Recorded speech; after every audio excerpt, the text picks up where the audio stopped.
Lena Whitmore here. The night I walked away from my marriage didn't involve shouting, tears, or slammed doors. It happened quietly, in a restaurant that had once symbolized everything I believed love was meant to be. Ryan Whitmore, my husband of 8 years, sat across from me at a small corner table, the same spot where he had proposed, the same table where he once promised we'd grow old together. Now, it was where we would say goodbye. He arrived late. No apology, no explanation. His attention never left his phone. I didn't need to ask who he was texting. I already knew. Madison Cole, his secretary, the woman who had slowly replaced me while I was still his wife. I ordered his favorite meal out of habit, not love. He barely noticed. He cut into his steak, chewed without interest, smiled at his screen, and treated me like a chore he had already finished. I told him I was leaving the city. I told him I was moving to a small coastal town in Oregon to start over. He finally looked up, surprised for a brief second, then shrugged. "Whatever you want," he said. "Madison and I are planning our wedding. She knows how to make me happy." That was the moment something inside me went silent. I wasn't angry. I wasn't heartbroken. I was simply finished. This dinner wasn't about closure, it was about release. About cutting the last invisible thread tying me to a man who had already erased me from his future. When we stood, he paid the bill and walked out without looking back. No goodbye. No gratitude. No regret. I sat alone, staring at a plate I couldn't finish, finally understanding the truth. I wasn't losing a husband. I was gaining my freedom, and that quiet decision would change everything. People often think a marriage ends because of one dramatic betrayal, a scandal, a fight, another woman. But my marriage didn't collapse in a single moment.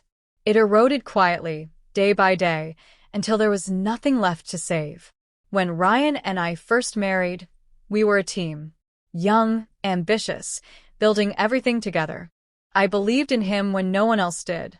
I supported his career, managed our home, and put my own goals on hold because I thought that's what love required. As his career advanced, something changed. Ryan began to see himself as the center of the world. His work mattered. His stress mattered. His time mattered. Mine became flexible, optional, invisible. Conversations became instructions. Affection became silence. I became someone who handled logistics, not a partner whose opinions mattered. When I spoke about my work or my ideas, he barely listened. When I was tired, he told me I had it easy. Our marriage became like a house with a beautiful exterior and a crumbling foundation. To outsiders, we looked successful, well-dressed, stable. But inside, I was living with emotional neglect that slowly drained me. Ryan didn't insult me directly. He did something worse. He dismissed me. He made me feel unnecessary, replaceable. I learned to stop asking questions. I learned to stop expecting appreciation. I learned to swallow disappointment and tell myself this was normal. That marriage required sacrifice. That love meant endurance. But there's a difference between compromise and erasure. I wasn't unhappy because Ryan worked late. I was unhappy because I no longer existed in his life as a person. I was an accessory to his success, a background figure in a story he believed was only about him. By the time Madison appeared, the marriage was already dying. She didn't destroy what was strong. She stepped into a space that had been empty for a long time. And deep down, I knew it. That realization didn't make me furious. It made me tired.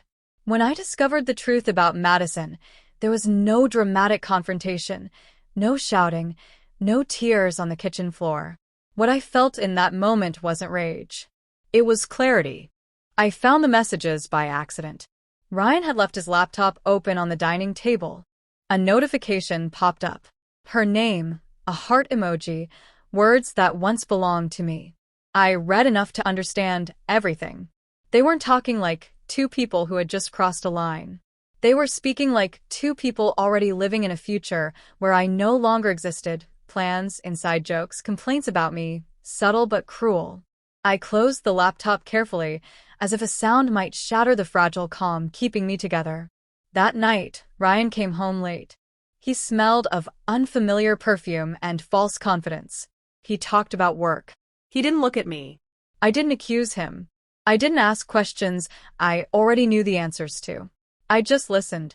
For the first time, I saw him clearly. Not as my husband, not as the man I once loved, but as someone who had chosen comfort over honesty and ego over loyalty. I realized something then. If I screamed, he would deny it. If I cried, he would minimize it. If I begged, he would resent me. So I did none of those things. I made my decision quietly. I contacted a lawyer the next morning. I gathered my documents. I separated what was mine. I stopped sharing my thoughts, my fears, my hopes. Ryan noticed the change, but misunderstood it. He thought my silence meant surrender, that I would stay, adjust, accept less like I always had. He was wrong. I didn't leave because of Madison. I left because I recognized the woman I was becoming if I stayed, smaller, quieter, slowly disappearing. The day I packed my bags, Ryan asked why I was so calm. I told him the truth. Because I am already gone. And this time I wasn't coming back. I didn't announce my departure to the world. I didn't post quotes about healing or freedom. I simply left. 2 weeks after that final dinner, I packed my clothes, my personal documents, and a few objects that still felt like mine. Everything else I left behind. The apartment, the furniture, the life that no longer fit me. I moved to a small coastal town in Oregon called Harbor Pine. It was the kind of place people pass through, not a place they escaped to. Quiet streets, old houses, the sound of the ocean carried on the wind. The house I moved into had belonged to my grandmother, a modest 2-story home with a small garden out front and roses climbing along the stone wall. She used to tell me that roots matter more than appearances. I finally understood what she meant. No one in Harbor Pine knew who I used to be. No one asked about my marriage. No one cared about my past. I wasn't Ryan Whitmore's wife here. I was just Lena.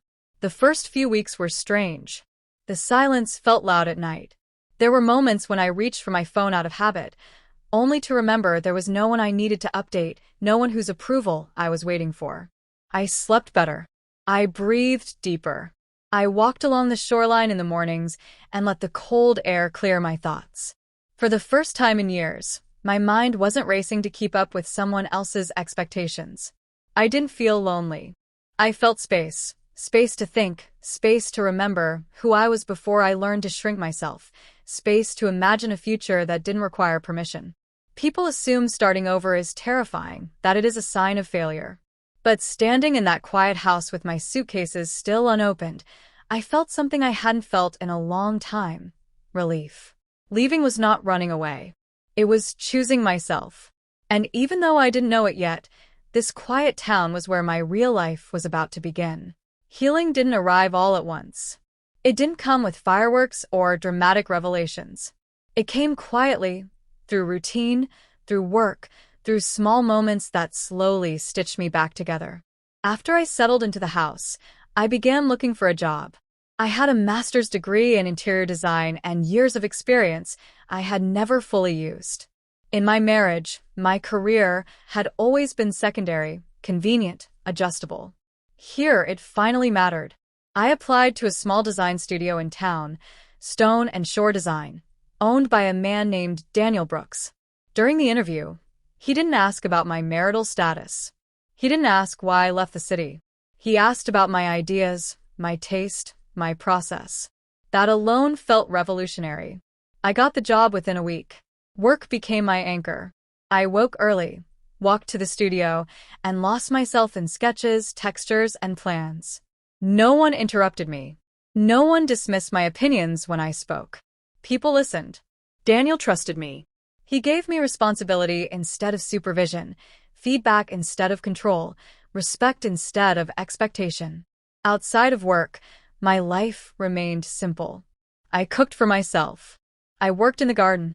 I read books I had bought years ago but never opened. My phone stayed quiet. And for the first time, that silence felt peaceful, not empty. I didn't talk about Ryan. I didn't replay old arguments in my head. I stopped wondering what I could have done differently. Healing wasn't about forgetting the past. It was about no longer living inside it. Little by little, I felt stronger, more present, more real. The woman who had spent years minimizing herself was gone. In her place stood someone quieter, steadier, and far more certain of her worth. I wasn't rebuilding to prove anything to anyone. I was rebuilding because my life finally belonged to me. The news of Ryan's wedding reached me the way most things from my old life did now. Distant, muted, unimportant. It was my friend Claire who told me. She called one evening while I was cooking, her voice careful, as if handling something fragile. "Next Saturday is his wedding," she said. "The big one. Madison is getting everything she ever wanted." I waited for a reaction that never came. No tightness in my chest. No anger. No sadness. Just a brief pause. I thanked her for telling me and went back to stirring the soup. In New York, the event was being advertised like a spectacle, a luxury venue, imported flowers, a guest list filled with people Ryan wanted to impress, the kind of wedding designed to prove success rather than celebrate love. Claire kept talking, filling the silence with details she thought might matter to me. How expensive the dress was, the size of the cake, the flowers. I listened politely. None of it reached me. I was no longer living in that world. How Madison was showing off. How Ryan looked proud, triumphant, as if he had won something. I listened politely, then stopped her. "Claire," I said, "I really am fine." And I was. That same day, I spent the morning walking along the coast. The wind was cold, the sky clear. I stopped for coffee at a small cafe, where the barista already knew my name. In the afternoon, I worked in the garden, dirt under my nails, sunlight on my face. While they were rehearsing entrances and speeches, I was choosing herbs for dinner. That was when it truly hit me. Indifference is not numbness. It is freedom. I did not need photos. I did not need updates. Their celebration belonged to them. My life belonged to me. That night, I invited a few coworkers over for a simple meal. We talked about work, about travel, about nothing important at all. Laughter filled the house my grandmother had left me. Somewhere across the country, Ryan was preparing for the biggest day of his life. And I was already living mine. For the first time, I understood something clearly. When you stop caring, you stop being controlled. And that was a victory no wedding could ever match. I thought the story would end there. A wedding I did not attend, a life I had already outgrown. But sometimes the past makes one final appearance, not to pull you back, but to reveal what was always hidden. The morning after the wedding, Claire called again. This time, she did not soften her voice. "Lena, are you sitting down?" I smiled to myself and took a sip of coffee. I was standing in my kitchen, sunlight spilling across the counter. "I am standing," I said calmly. "What happened now?" "There was an unexpected guest at the wedding," she said. "Someone who knows you." That caught my attention. Ryan's father had invited an old business acquaintance, a man named Frank Miller. Frank had known my grandmother years ago, a loud, friendly man who talked even more when he drank. Claire said that near the end of the reception, Frank had been sitting at a table with a few guests, wine glass in hand, telling stories loud enough for half the room to hear. He started talking about a trip to Oregon, about a small coastal town, about running into his old friend's granddaughter. My chest tightened just slightly, Claire said. He talked about me, Lena. About how well I was doing, about my house, my garden, my work. Apparently, someone asked if I was just visiting. Frank laughed and said, "No, she lives there now. Her grandmother left her the house. She is thriving." The guests leaned in. Then someone asked if I was working. Frank waved his hand. "Of course, she works at a design studio. Her boss adores her. Says she just landed them a major hotel project." Claire paused, letting the silence build. Then she said, "Someone joked that I must be making good money." Frank laughed again. "Salary is nothing. That girl is set for life. Her grandmother left her a fortune. Millions." I closed my eyes. Claire told me that at that exact moment, Ryan and Madison were standing nearby, greeting guests. They heard everything. Word by word, table by table. The whisper spread. The ex-wife he discarded was not struggling. She was not broken. She was wealthy, independent, free. And the groom, he was in debt. One casual comment, one unfiltered truth, and the illusion Ryan had spent years building began to crack in front of everyone he wanted to impress. I did not need to be there. The truth had arrived on its own. According to Claire, the room changed the moment those words landed. At first, Ryan did not react. He stood frozen, his smile stiff, as if his mind was struggling to catch up with reality. Madison's hand tightened around his arm, her expression somewhere between shock and calculation. People nearby began whispering, quiet at first, then louder. Heads turned, eyes lingered, phones lowered, forgotten in hands suddenly curious for more. Ryan had built his identity on perception, success, control, superiority, and now, in seconds, that carefully polished image was cracking. Someone laughed awkwardly. Another guest asked a question that should never be asked at a wedding. Is that true? Ryan turned toward Madison, not gently, not lovingly. He looked at her like a man, realizing the ground beneath him had disappeared. What did he mean? Ryan asked sharply, voice tight. About millions? Madison tried to smile, tried to brush it off. You know how drunk people exaggerate, she said. But the doubt had already taken root. Then someone else spoke up, a man from the finance sector. He mentioned a rumor about Ryan borrowing money, a small amount, just to cover some expenses.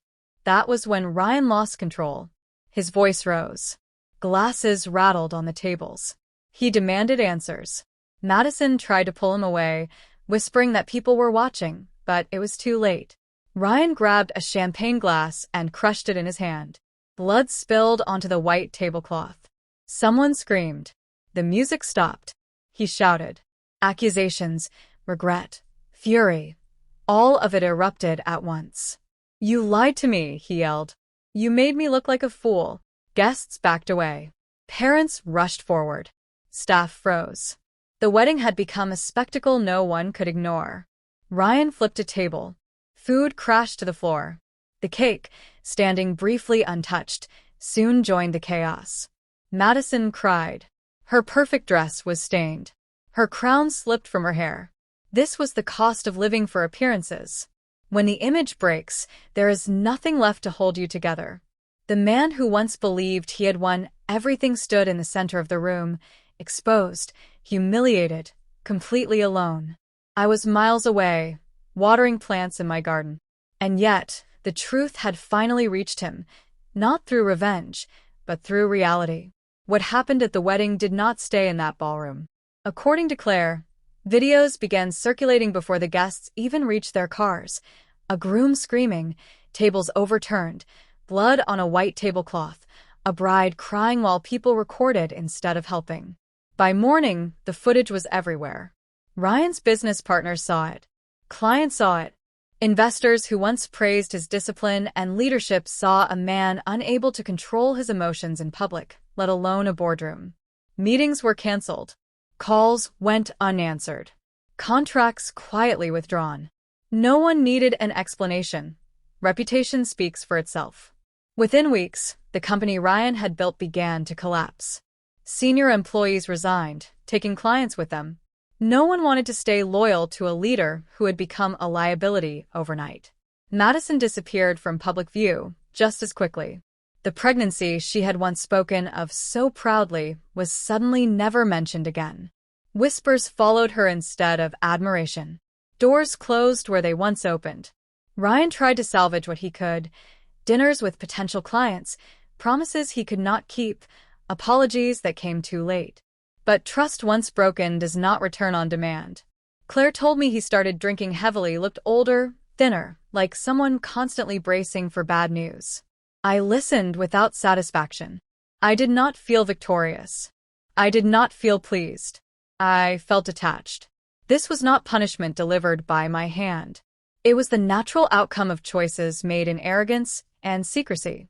A life built on illusion eventually collapses under its own weight. People like to call this karma, as if it is mystical or cruel. But it is not. It is simply cause and effect. And while Ryan was busy losing everything he thought defined him, I was gaining something far more valuable: peace. While his world was shrinking, mine was quietly expanding. I stopped receiving updates about him, not because people stopped talking, but because I stopped asking. His story no longer had a place in my days. I had work to do, a life to build, a version of myself to honor. At the studio, I was trusted with larger projects. My ideas were not questioned, only refined. When I presented designs, people leaned in instead of looking past me. For the first time, my value was measured by my ability, not my availability. One afternoon, Daniel called me into his office. He thanked me for my work, then offered a raise and more responsibility on an upcoming project. I remember walking home afterward with a strange feeling in my chest: pride. Not the loud kind, the quiet kind that settles deep and stays. At home, the garden was in full bloom. Roses climbing higher, herbs thriving. Every plant felt like proof that care given consistently creates growth. I spent my evenings reading, cooking, learning new things. I signed up for classes I had postponed for years. I traveled alone, without explaining myself to anyone. I did not need validation. I did not need witnesses. I realized something important during those months. I had not escaped a bad marriage. I had escaped a version of myself that believed love required sacrifice without limit. Freedom did not arrive as revenge. It arrived as ownership. Ownership of my time, my energy, my future. Ryan once told me I would struggle without him. Standing in my kitchen, surrounded by a life I built with my own hands, I finally understood how wrong he had been. I did not win. I was freed. And that freedom was worth everything I left behind. For a long time, I thought strength meant enduring, staying, proving my loyalty by surviving discomfort and silence. I was wrong. Real strength was knowing when to leave without destroying myself in the process. I did not expose Ryan. I did not confront Madison. I did not plan revenge or wait for karma. I simply chose a different life. And in doing so, I removed myself from the damage they were creating. What happened to them was not my victory. It was their consequence. My victory was waking up without anxiety, working without being diminished, loving myself without needing permission. I learned that walking away does not mean you lost. Sometimes it means you finally chose yourself. If you are listening to this and feel invisible in your own life, hear this clearly. You are not weak for being tired. You are not broken for wanting peace. And you do not need to stay where you are no longer valued. Sometimes the most powerful response is silence. Sometimes the greatest revenge is a life well lived. If this story resonated with you, take a moment to like this video, share it with someone who may need courage today, and leave a comment below. Are you still holding on, or are you ready to walk away and begin again? Your story matters, too.